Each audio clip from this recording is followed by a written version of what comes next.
बहू अपने माता पिता से सारा हिसाब लेकर आना। निशा तैयार होकर अभी स्कूल रवाना हो ही रही थी कि इतने में मनीष की आवाज़ आई, निशा जल्दी इधर आओ, देखो मम्मी की तबीयत ख़राब हो गई है। निशा कमरे में गई तो देखा मम्मी जी अपने सिर पर पट्टी बांधे बैठी हुई थी।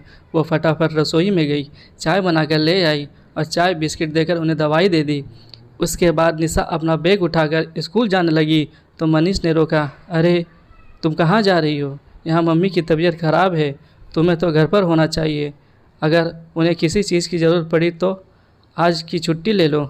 निशा ने वहीं दरवाजे पर रुक कर कहा, मनीष जी, मम्मी जी को सिर्फ सिर दर्द हो रहा है, मैंने उन्हें दवाई दे दी है और वैसे भी आज शनिवार है, आप और सुबह की छुट्टी है, घर पर आप और सुबह मौजूद तो हैं ना, फिर मुझे रुकने की क्या ज़रूरत? अरे कैसी बहू हो तुम? यहाँ सास की तबीयत ख़राब है और तुम्हें स्कूल जाने की पड़ी है।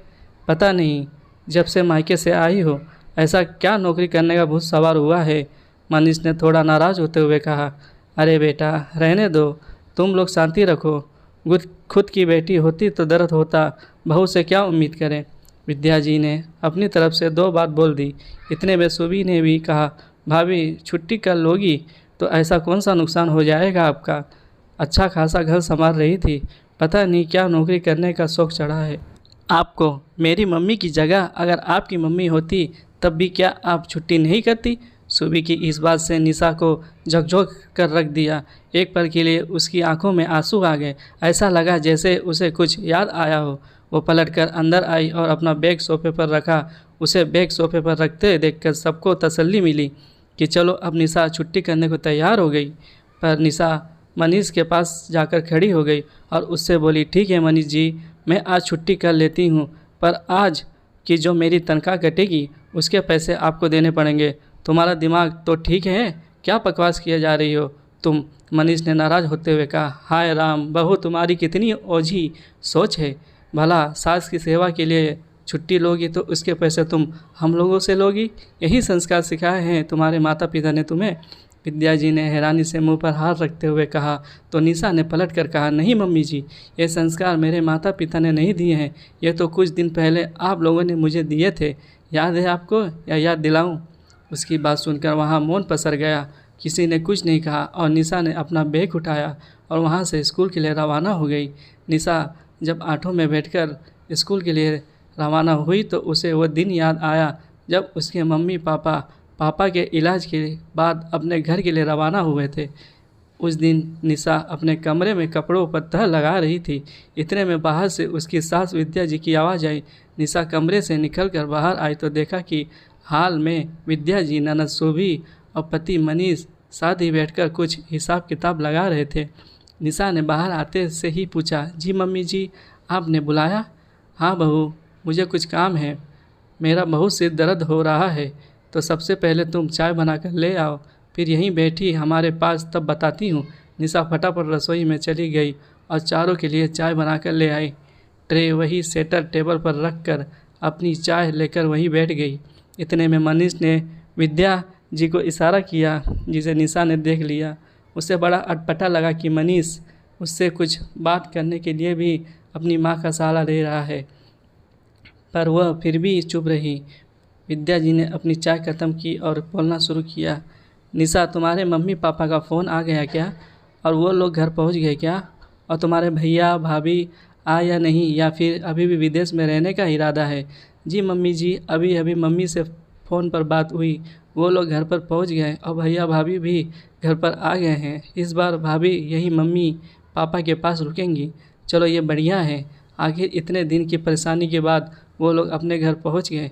विद्या जी ने अपने दोनों हाथ जोड़ते हुए कहा। फिर थोड़ी देर मौन रहने के बाद विद्या जी ने कहा, देख बहू, मुझे बात घुमा फिरा कर करना तो आता नहीं है, इसलिए सीधे सीधे बात कर रही हूँ। इस बात तेरे पिता की तबीयत ख़राब होने के चक्कर में तेरे माता पिता पूरे 10 दिन यहाँ रुके। माना कि हॉस्पिटल का खर्चा तुम्हारे माता पिता ने ही चुकाया, लेकिन उसके अलावा कितने सारे खर्चे हो गए। मनीष को भी 2 दिन अपने ऑफिस की छुट्टी करनी पड़ी, तो 2 दिन की तनख्वाह उसकी वैसे ही कट गई। ऊपर से खाने पीने का खर्चा, दवाइयों का खर्चा, तुम्हारी मम्मी का बार बार हॉस्पिटल आने जाने का किराया भाड़ा मिलाकर कितना खर्चा हो गया, उसकी भरपाई कौन करेगा। निशा ने हैरानी से मनीष की तरफ देखा, पर मनीष चुप था। आखिर हिसाब किताब तो वही लगा रहा था। इतने में सुबी ने कहा, भाभी हमें तो लगा कि तुम्हारे मम्मी पापा जाते समय उन सब खर्ची का भरपाई कर जाएंगे, पर वो तो सीधा मुंह उठाकर चलते बने। यही भी नहीं सोचा कि बेटी के ससुराल वालों से उन्होंने कितना खर्चा करवा दिया। यह बात सुनकर निशा को गुस्सा आया कि ननद छोटी होकर उससे कैसे बात कर रही है। पर निशा के बोलने से पहले विद्या जी ने कहा, भाई मेरा तो कमाने वाला एक ही बेटा है, कुछ तो उसके बारे में सोचते। वो कब तक उन सब के खर्चे करता रहेगा। घर के कोई सराय थोड़ी ना है जिससे समाज वाले चला रहे हो और जहां आप खा पी कर चलते बनो। निशा अभी भी हैरान परेशान सी उन्हें देख रही थी कि तभी विद्या जी ने वो कागज़ मनीष से ले या जिस पर वो हिसाब किताब लिख रहा था और उसे लेकर निशा को दे दिया। बहू, अब 2 दिन बाद तुम मायके अपने भाई से मिलने तो जा ही रही हो, साथ में ये पर्ची ज़रूर ले जाना और सारा खर्चा लेकर ही आना। हम यह किसी के मुक्ति की सेवा के लिए नहीं है। तुम्हारा भाई वहाँ विदेश में पेश करे और हम यहाँ उसके माता पिता की सेवा करें। कागज़ निशा के हाथ से थमा कर सासू माँ अपने कमरे में चली गई। सुबह अपने कमरे में और मनीष घर के बाहर। निशा हैरान परेशान सी उस कागज़ को देख रही थी।